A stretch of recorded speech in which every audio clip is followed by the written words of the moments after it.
everyone, Husky Ninja here, with a new sort of deck overview video for you guys. As today is the first of my community deck overview videos. That's right, over on my Discord server, I have a community deck build section where you can submit your deck log builds as well as encore deck builds as well. And I called it Pawsome Decks, which is a fun little pun on awesome decks. And today we have a look at a deck submitted by Repreach, who, if you guys haven't already, definitely go check out their channel. And while you're over there, send them know that I sent you his way. But we are looking at their Fujimi Bunko deck. It is a gold bar trigger deck. And I messaged him asking what he wants it called. And he said Worst Cats. So it's Worst Cats V6. It is a fuel guzzler with power. So without further ado, let's start. Now I am going to use Google Translate. So because of that, the highlighted name will be the same as whatever card's highlighted, but the actual name will be underneath the card right here. Sadly, it's just the way that Google does its translations, so you guys can see the name of the cards. So we're going to start off with the level 0s, then we'll go to level 1s, level 2s, 3s, and then the climax cards. So starting off, we have May Our Peaceful Day Everyday Lives Continue Forever. Kaname and Teresa is a 0/0 green, and this deck is a green-blue. So it's a 2-color deck. Continuous increase the maximum number of cards in your hand by 1. This is good for when you can get extra cards in hand from triggers or other card abilities, so you're not limited to the small hand size and have to discard cards. And you run 4 copies of this, so that means that the hand size could be increased by 3 as long as you have them on your front row. But if they're the only card you play, you can increase your hand size by 4. Continuous, if you have 4 or more other events in your waiting room, you can play events without meeting the color requirement, which is really handy when you're playing Weiss Wars, so you're not having to worry of, oh, my clock's empty, I can't play that color as it's not in my level zone. You don't have to worry about that at all when you play this card. And action, Brainstorm, pay 1, rest this card. Flip over the top 4 cards of your deck, send them into your waiting room. For each climax card among them, choose up to 1 character from your waiting room and add it to hand. This is really useful, especially when it's like you're level 0 and you're getting close to like level 1, or you want to be fully prepped up for when you reach level 1. Or you know you're going to get through level 1 quite quickly. This card will help you get prepped up for level 2, and so on and so forth.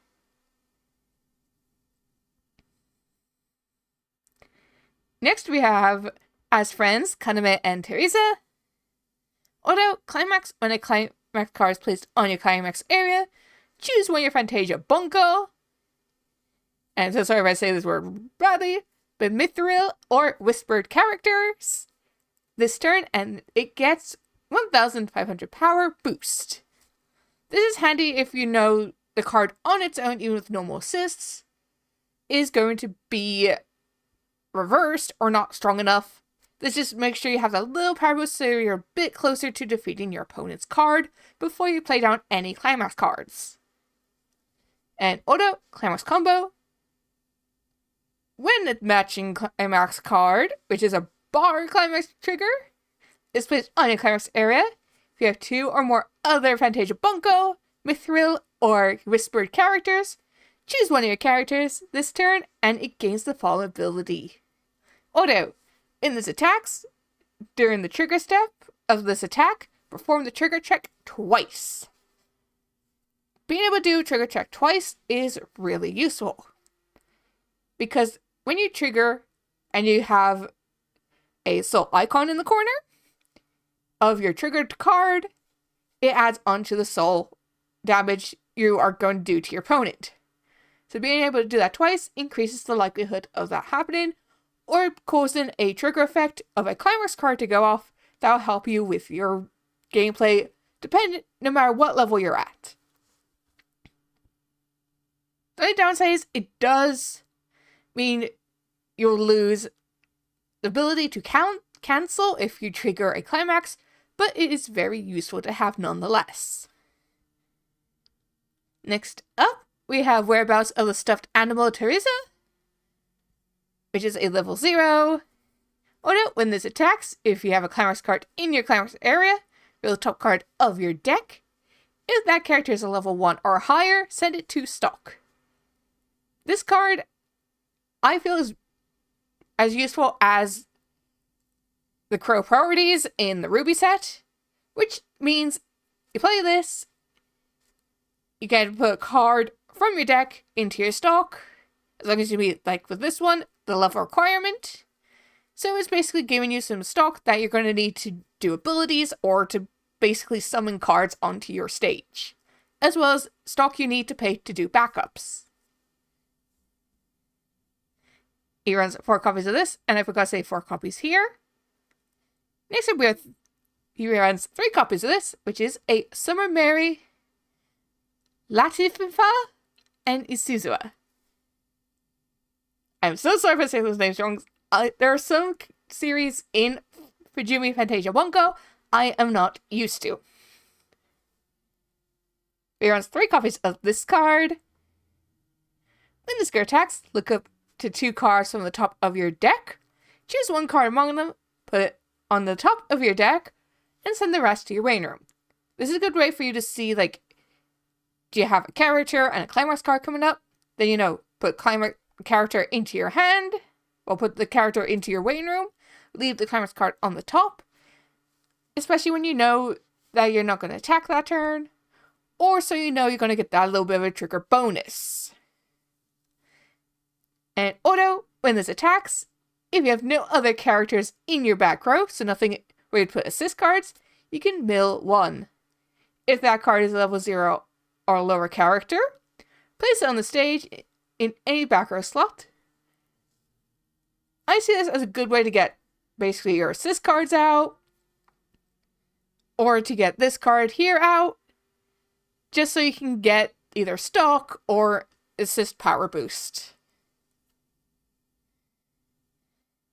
Next, we have a Brief Respite, Eve, which he runs 2 copies of.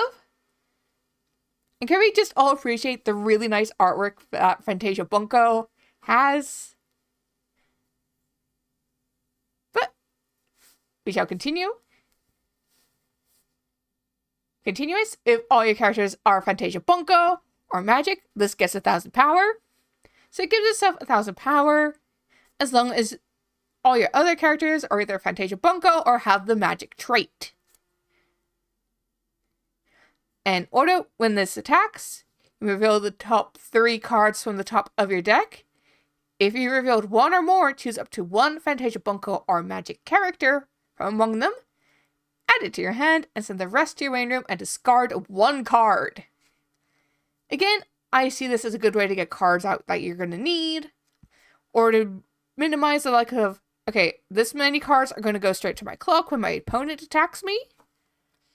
So I am going to basically negate that, remove the little bit extra buff, in the hopes of it increases the likelihood of me being able to cancel or get the triggers I need to cause extra damage to my opponent. But the only downside is you do have to discard 1 card from your hand afterwards.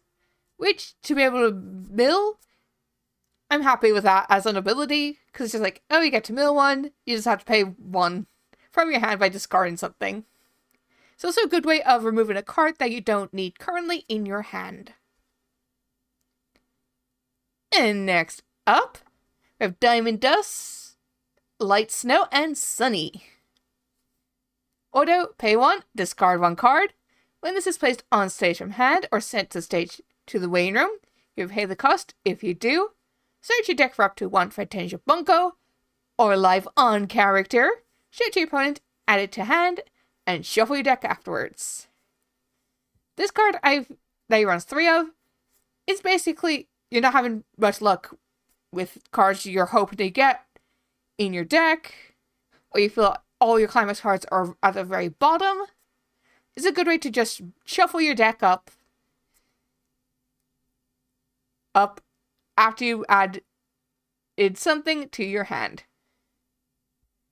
So it's like you get a card out you need, shuffle your deck, you're good to go. And now we're into the level 1s. With the 4 girls of Elementary Real, Muse, Salama, Sylvia, and Korabe. Auto, when this card is placed on the stage from hand, you may put the top card of your opponent's stock into the waiting room. If you do, choose 1 card in your opponent's waiting room and put it into his or her stock. And auto, when this card attacks, choose 1 of your other Fantasia Bunko or Amebri characters, and that character gains 1,000 power to the end of turn. Auto, when damage dealt by this card is cancelled, you may put the top card into your stock. And auto pay 1, this card gets an extra soul to the end of turn. The way I say this is, if you're the sort of person where you can keep track of what exactly is in your stock at all times, this is a good way, like, okay, they put a card in their stock they're going to need for later in game, so they can pay to get back to their waiting room. This is a good way to get it there before they need to, but blindly put a card from their deck there so they don't know what they're going to get. Plus, the neat thing of basically getting yourself a power boost, as well as a soul increase, really handy, and they run 2 copies of this card. Next up, we have a copy of Yuko, the fiance from Kaleidoscope. Continuous, this card on stage gets minus a level, so it's treated as a level 0. And continuous, for each of your other level 0 or lower character, this gains 500 power. So in a way, you can get up to 2,000 extra power without assists or climax cards, as long as your other 4 cards on your stage are level 0. But again, that's without any assist cards and without climax card or other characters that can give power boosts to other cards on your stage. If it was me, I'd personally have a second copy of this.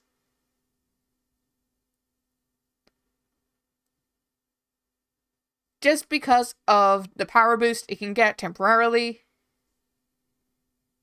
But each to their own. Next up, we have Maple Kitchen Izu, which runs 2 copies of.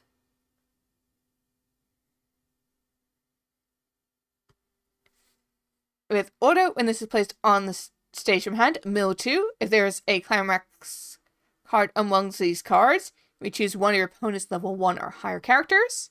If you do, your opponent chooses 1 level X or a lower character from their waiting room and swaps them. X is equal to the number of characters you've chosen minus 1. The way I say this is, there's a card in front of a card you've just played, is too strong for you to beat, just switch out for something that's weaker.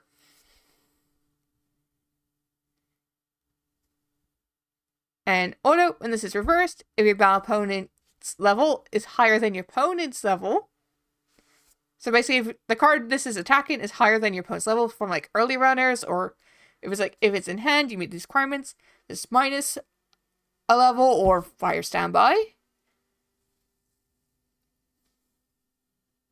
You may put that card to the top of your opponent's clock.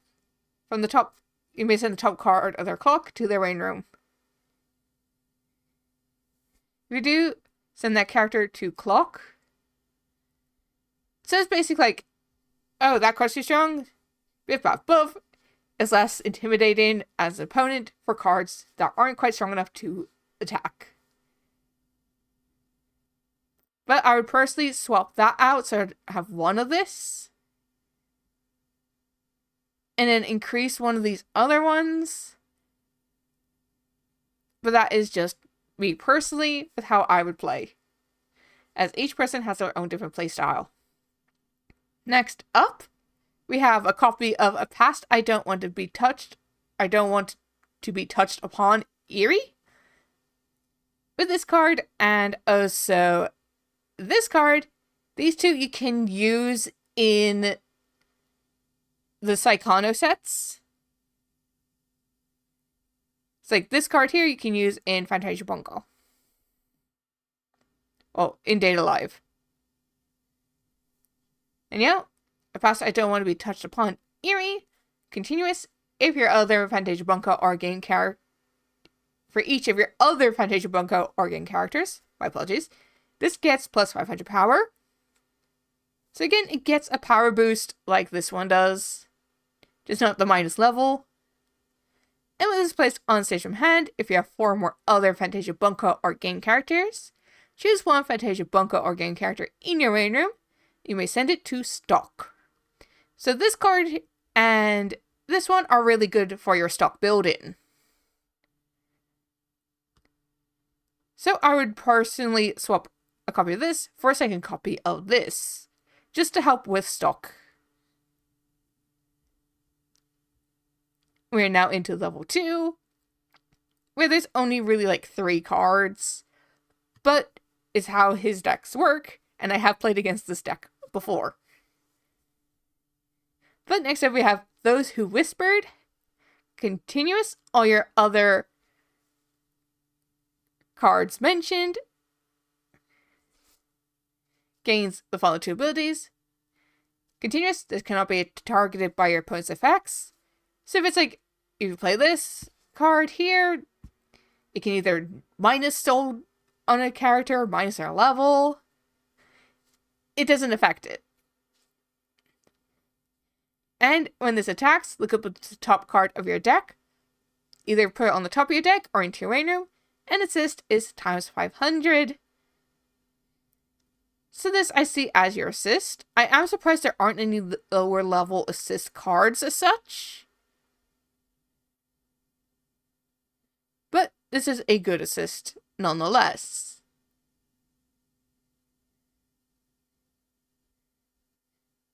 Let's see which card it was that helps out.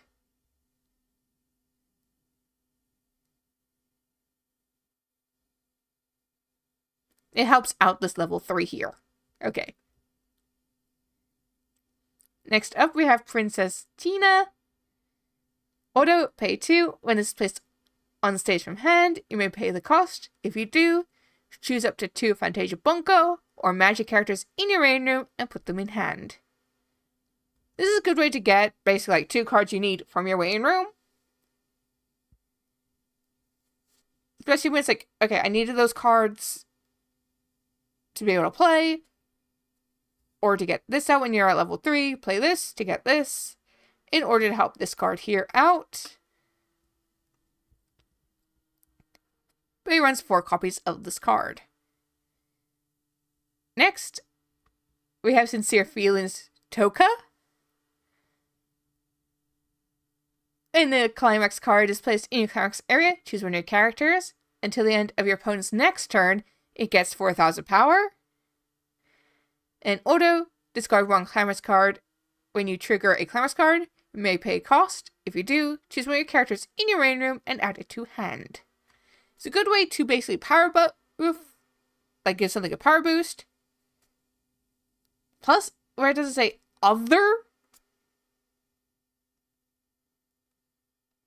in the text, it means you can even give it just to itself. And if you run 2 of it, you can give something up to 4k boost.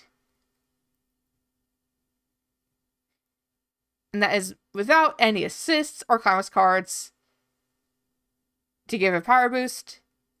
So with the Climax card, you can get up to 9,000 boost to a single character, if that is what you want to do, to just make sure you can get over something that's really strong. It runs 2 copies of that. Now we're into the level 3s. And first off, we have the scheming popular light novel author Utua. If you have 4 or more other Fantasia Bunko or game characters, this gets minus level in hand, so it's treated as a level 2. And auto, discard 1 card, and this is placed on stage from hand. If you have 2 or more other characters, you may pay cost. If you do, heal up to 1, then choose 1 Fantasia Bunko or game character in your main room and return it to hand. The way I see this is your clock has a card you need. So for example, you have this card and this card out, and you've got this, like the 2 copies of this out. I would use this card auto ability, if this was on the top of my clock, to get this in order to give it a power boost from this card and this one. He runs 2 copies of this, and it is a really good card to have. Plus, like I said, like with Data Live cards in the Fantasia Bunko set, cards like Utua and Eri you could put into the Saikano set. Next, we have 4 copies of the future we chose, Sasuke and Kaname. Auto, when this is placed on stage from hand, choose up to 1 character from your hand whose level is equal or lower than your level. Place it on the stage in any slot, and this turn this gets 2,000 power. So the I see is like, you don't have this one out yet, but you could get out via this. You do that, you can get this one's power boost that helps that card out. It gets 2,000 power. And then if you play this with a Climax card, you can give this one an extra 4,000, and then 1,000 from the Climax card itself. And auto, Climax combo, pay 2, discard a card. But this attacks if you have a bar Climax card. And it will mention what one it is. And you have another Fantasia Bunko, Mithril, or Whispered character. You may pay cost. If you do, declare any number, then damage X to your opponent is equal to the number you declared. So basically your opponent's basically say to your opponent, essentially is how much damage do you want done to you?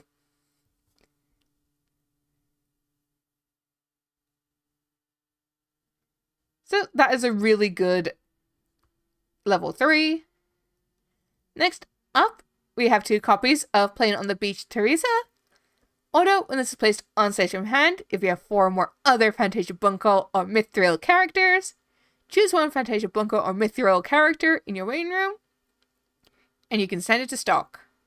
So this helps you get some more stock into your stock zone. And auto, pay 1.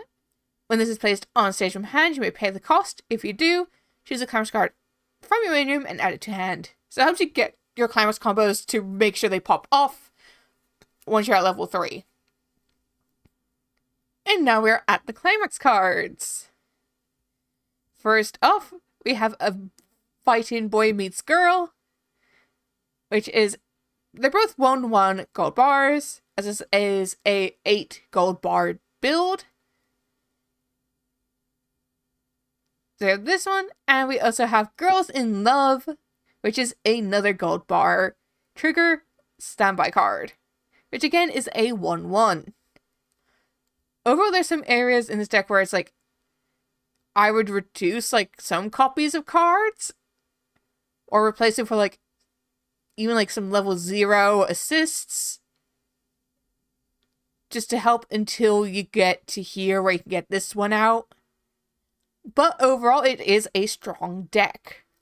I will put a link down below to it, so if you want to have a go at building it yourself, or you want to check it out to see more in depth what it does, the link will be down below, as well as a link to my Discord server, where if you have a deck log or encore deck build that you'd love to have showcased, make sure you send a link into the Pawsome decks section of the server.